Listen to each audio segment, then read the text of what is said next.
Hello friends, पूजा study channel में आपका स्वागत है। आज मैं आपके लिए साइकोलॉजी का सेकंड प्रैक्टिकल उपलब्धि परीक्षण को किस तरह से हल किया जाता है ये आज मैं आपको बताने वाली हूँ। तो चलिए फ्रेंड्स, वीडियो स्टार्ट करते हैं।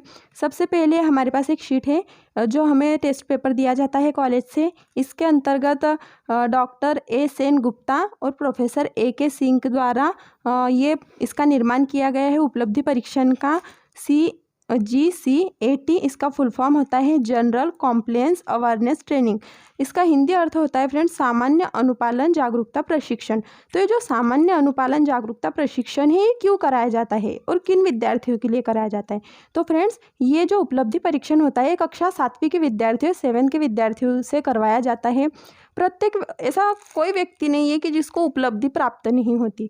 व्यक्ति अपने जीवन में अनेक प्रकार के ज्ञान एवं कौशलों को प्राप्त करता है। तो इसका पता हम कैसे लगा सकते हैं?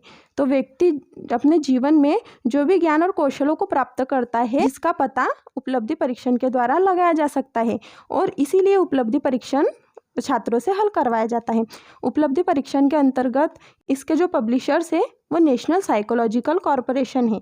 और जो उपलब्धि परीक्षण होता है इसके अंतर्गत हमें निम्न सूचनाएं भरनी होती है, जैसे नाम, हम किस विद्यार्थी से हल करवा रहे हैं उसका नाम यहाँ लिखना होता है, वो कौन सी कक्षा में है उसकी कक्षा यहाँ लिखनी होती है। साधारणतः ये 7वीं कक्षा के विद्यार्थी से ही हल करवाया जाता है। विद्यालय, वह विद्यार्थी कौन सी विद्यालय में पढ़ता है। शहर या गांव, वो शहर में रहता है या गांव में। और लिंग, वो बालक है या बालिका। तथा उसकी दिनांक, विद्यार्थी से हम ये उपलब्धि परीक्षण किस दिनांक को हल करवा रहे हैं उसकी दिनांक हमें यहाँ दर्शानी होती है। ये जो इस प्रपत्र को हल करने के लिए विद्यार्थी को कुछ निर्देश दिए जाते हैं जो मैं आपको बता देती हूँ। आगे के पृष्ठों पर कुछ ऐसे कथन दिए गए हैं जिनका समाधान प्राय आप अपने वर्ग में करते हैं। यहाँ प्रत्येक कथन के 3 उत्तर हैं, A, B, C, जिन्हें आप ध्यानपूर्वक पढ़ें तथा सही उत्तर पर सही का चिन्ह लगा दें। आपके उत्तरों तथा प्राप्त अंकों का स्कोर को हमेशा गोपनीय रखा जाएगा। इसके पश्चात हम जो पेज पलटाएंगे उसके बाद हमें 3 जो पेजेस है उन्हें हल करना है और जो भी उत्तर विद्यार्थी देगा उसे हम किसी को नहीं बताएंगे, उसके उत्तरों को गोपनीय रखा जाता है। फिर यहाँ आता है स्कोरिंग टेबल। ये स्कोरिंग टेबल फर्स्ट, सेकंड और थर्ड, ये जो फर्स्ट, सेकंड और थर्ड है इसके आंसर जो भी क्वेश्चन है हमें पीछे के पेपर पर मिलेंगे, पीछे के पेज पर जो हमें हल करना है। और फर्स्ट में कितने अंक विद्यार्थियों को प्राप्त है वो यहाँ लिखने हैं, सेकंड में विद्यार्थी को कितने मिले वो यहाँ, और थर्ड में विद्यार्थी को कितने अंक प्राप्त हुए वो यहाँ लिखने हैं। मैंने जो उपलब्धि परीक्षण जो टेस्ट पेपर हल किया है मैंने जिस विद्यार्थी को दिए थे उसके प्राप्तांक इस प्रकार है, तो मैंने उसके प्राप्तांकों को यहाँ लिख दिया है। फ्रेंड्स, हमारा जो उपलब्धि परीक्षण का पहला पेपर था वो है पार्ट 1 EAT यानी इंग्लिश अचीवमेंट टेस्ट।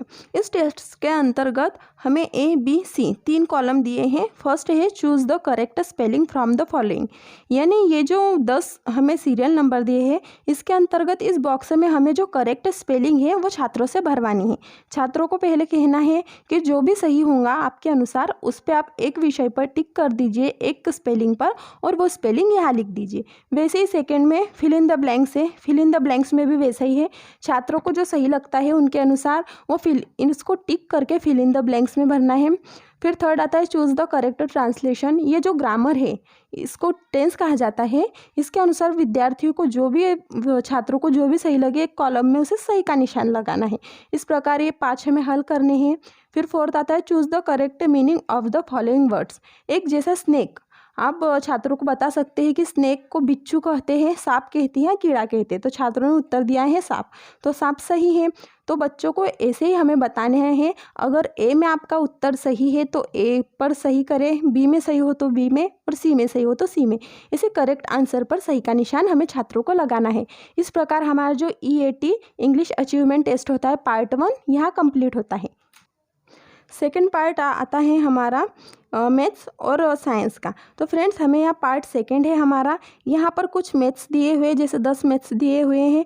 यहाँ पर क्रमांक है 10 है और A, B, C 3 कॉलम दिए हैं। जैसे हमें फर्स्ट वाले में सही आंसर है हमारा A, तो हमने A पर टिक किया। ऐसे ही हमें 10 कॉलम सही करने हैं और इनका जो है हमें 2 अंक देना है, यानी प्लस में 2 अंक देना है। इसके लिए हमें एक आंसर शीट भी मिलती है कि इसे अगर हमारे दोनों उत्तर सही है तो प्लस में 2 करना है यहाँ पे।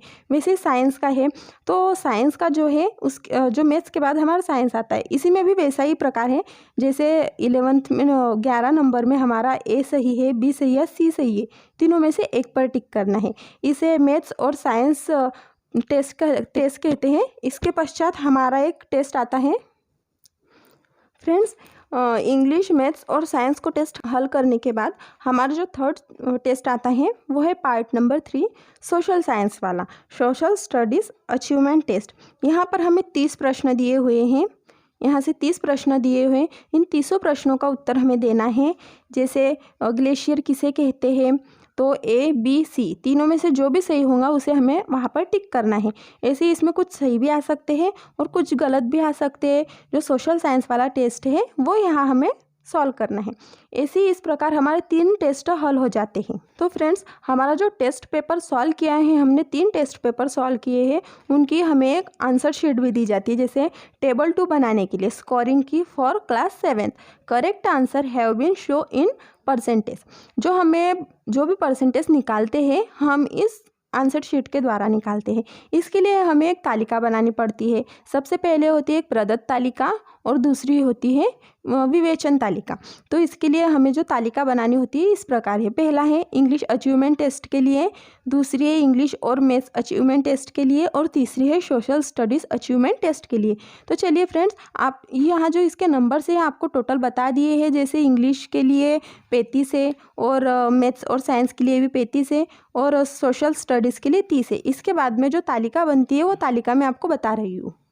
तो फ्रेंड्स, जो हमने टेस्ट पेपर हल किए हैं उपलब्धि परीक्षण के, उसके आधार पर हमें टेबल नंबर 1 ये तालिका बनानी होती है। सबसे पहले हम लिखेंगे यहाँ पर टेबल नंबर 1 स्कोरिंग की फॉर क्लास 7th, यानी 7 क्लास के बच्चों के लिए हमें तालिका बना रहे हैं। इसमें 3 पार्ट होते हैं। जैसे पार्ट 1 EAT यानी English achievement test, second part आता है हमारा SAT साइंस अचीवमेंट टेस्ट और थर्ड पार्ट आता है हमारा SSAT टेस्ट, जैसे सोशल स्टडीज़ अचीवमेंट टेस्ट। ये 3 पार्ट्स हमें यहाँ बनाने होते हैं। तो सभी का अलग अलग होता है। सबसे पहले हमने जो सॉल्व किया था इंग्लिश अचीवमेंट टेस्ट, उसके हमें सबसे पहले हमें 4 कॉलम बनाने होते हैं। सीरियल नंबर, एक रिस्पॉन्स मीन्स जो विद्यार्थी का उत्तर है यानी छात्र का उत्तर है वो हम रिस्पॉन्स में लिखेंगे। और थर्ड कॉलम आता है हमारा करेक्ट आंसर, यानी जो सही उत्तर है, जो हमारे आंसर शीट में जो भी सही उत्तर दिए थे वो। और आता है हमारा फोर्थ कॉलम स्कोर, यानी प्राप्तांक, जो हमारे कितने प्राप्तांक या अंक विद्यार्थी को प्राप्त हुए उसका कॉलम यहाँ आता है। तो फ्रेंड्स, वैसे ही सेकेंड में भी आता है और थर्ड में भी हमें 4 कॉलम बनाने हैं। पार्ट सेकेंड में और पार्ट थर्ड में भी हमें 4 कॉलम बनाने हैं। Serial number, response, correct answer और स्कोर, वैसे ही तीनों पार्ट्स में हमें कॉलम बनाने हैं। चलिए, तो मैं आपको बताती हूँ इंग्लिश अचीवमेंट टेस्ट के लिए हम जो स्कोर बताते हैं उसे कैसे काउंट करते हैं।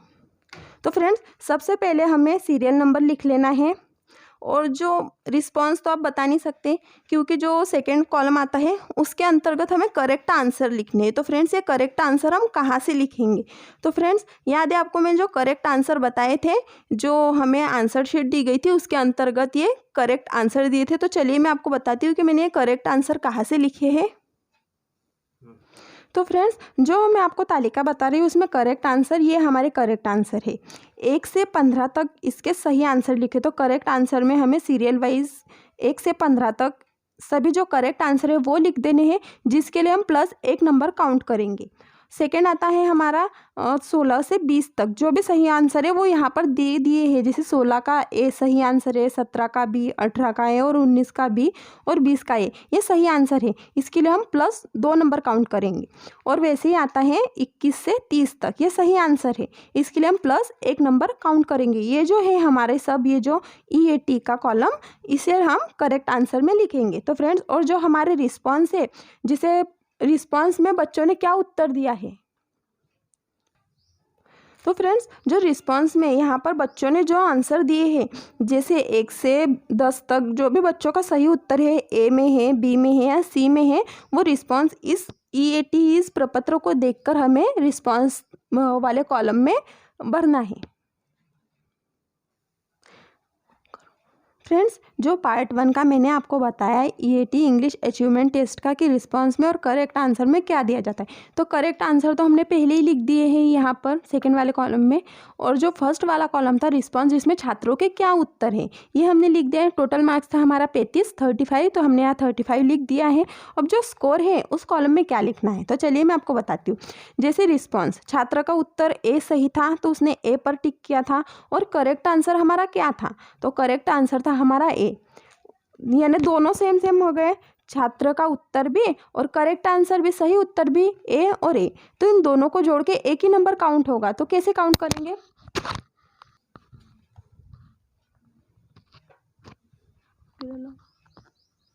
तो फ्रेंड्स इसे कैसे काउंट करते हैं तो जैसे ए और ए दोनों एक ही नंबर काउंट होंगे तो उस ए और ए, जैसे एक ए और एक ए, दो ए नहीं हो सकता है, सिर्फ एक ही होगा तो उसे हम प्लस में लिख सकते हैं। वैसे ही दोनों सेम, जैसे बी और बी दोनों सेम है तो हम यहाँ एक लिखेंगे, और जैसे सी और ए है और ए और बी भी आ सकता है, तो जैसे दोनों चिन्ह अलग अलग आए तो हमें 0 अंक देना है, और दोनों सेम सेम आए तो हमें 1 अंक देना है। तो फ्रेंड्स आप बोलेंगे कि इस वाले कॉलम में 2 कैसे क्या आ गया वापस से, तो फ्रेंड्स मैं आपको बता दूं कि 16 से लेकर 20 तक जो भी हमारा इंग्लिश अचीवमेंट टेस्ट था उसके लिए हमने 2 नंबर देने थे, क्योंकि आंसर शीट में ही दिखा है कि 16 से 20 तक हमें 2 नंबर काउंट करना है एक लाइन के लिए, है ना। तो 16 और 17 का हमारा सही उत्तर आया था, जैसे ए और ए मैच हो गए तो इसलिए हम 2 अंक देंगे वहाँ पर। और वैसे ही जो आपको ऊपर मैंने बताया है वैसे ही यहाँ नीचे भी सेम ही आएगा कि बी और बी दोनों एक सेम हुए तो 1 नंबर देना है।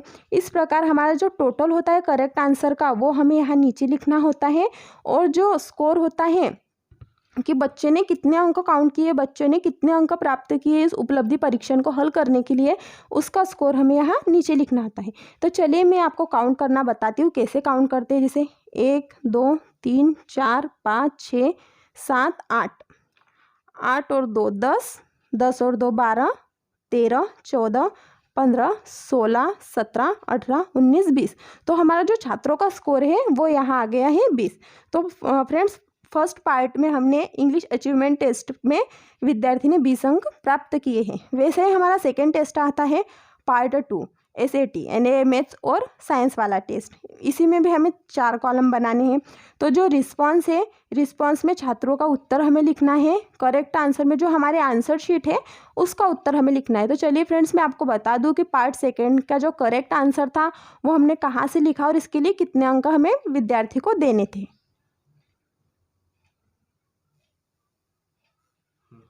तो फ्रेंड्स ये जो हमारा साइंस और मैथ्स का अचीवमेंट टेस्ट था इसके लिए जो 1 से लेकर जो 9 तक नंबर थे, ये 1 से लेकर 9 तक नंबर थे, इसका सही आंसर हमें लिखना है। लेकिन 1 से लेकर 9 तक जो भी हम अंक विद्यार्थियों के देंगे इसके लिए हम 2 नंबर काउंट करेंगे, क्योंकि यहाँ पर लिख दिया है, उन्होंने मेंशन किया है।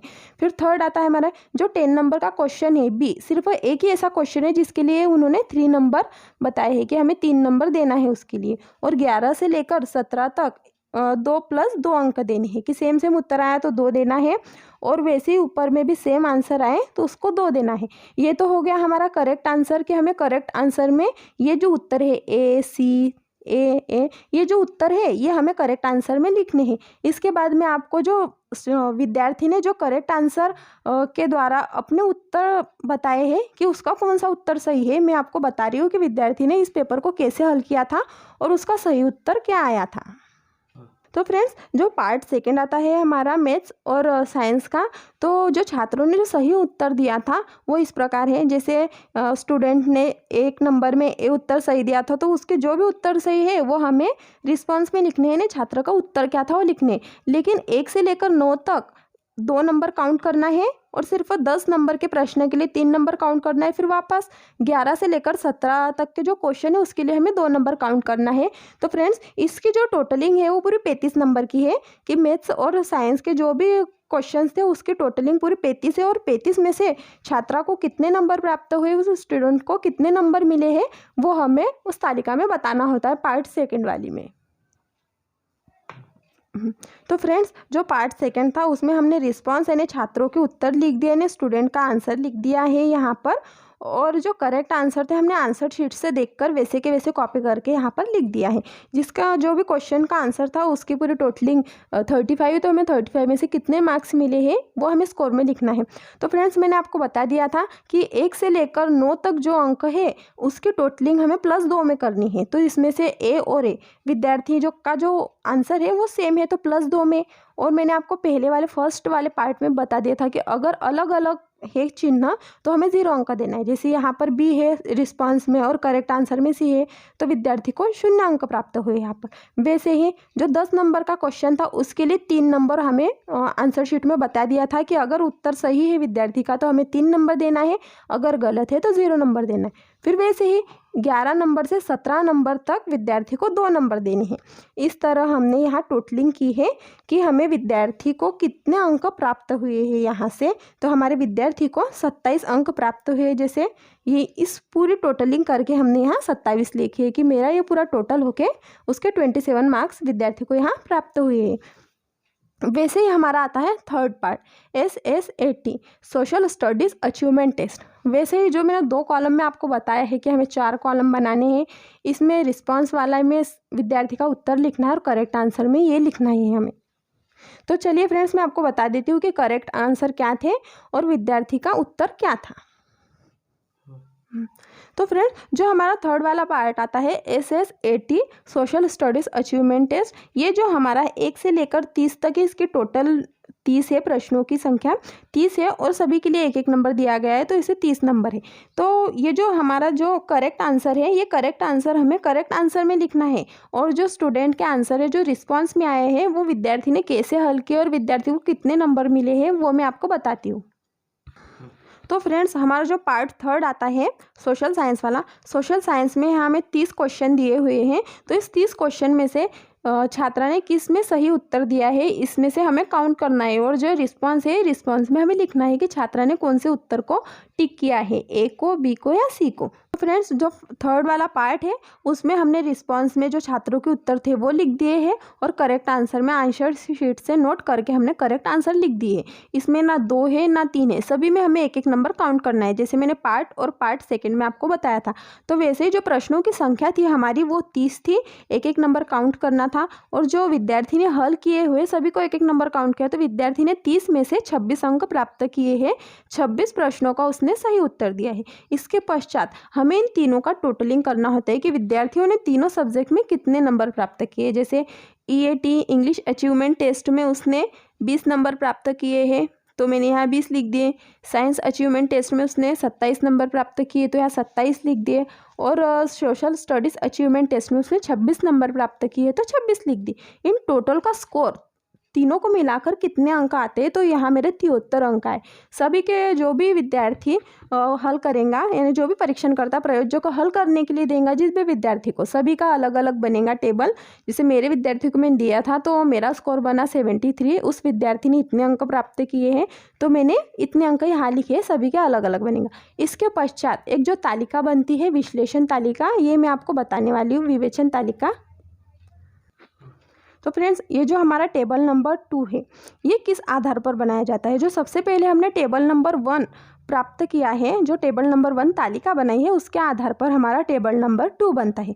टोटल स्कोर ऑफ स्टूडेंट यानी विद्यार्थी के कितने स्कोर से। सबसे पहले हमें यहाँ 4 कॉलम बना लेने हैं। सबसे पहले विषय लिखेंगे, उसके पश्चात जो विषय है हमारे 3 विषय वो लिख देंगे, अंग्रेजी, गणित एवं विज्ञान और सामाजिक विज्ञान। सबसे नीचे लिखना है हमें प्राप्तांक कि विद्यार्थी को कौन से विषय में कितने अंक प्राप्त हुए।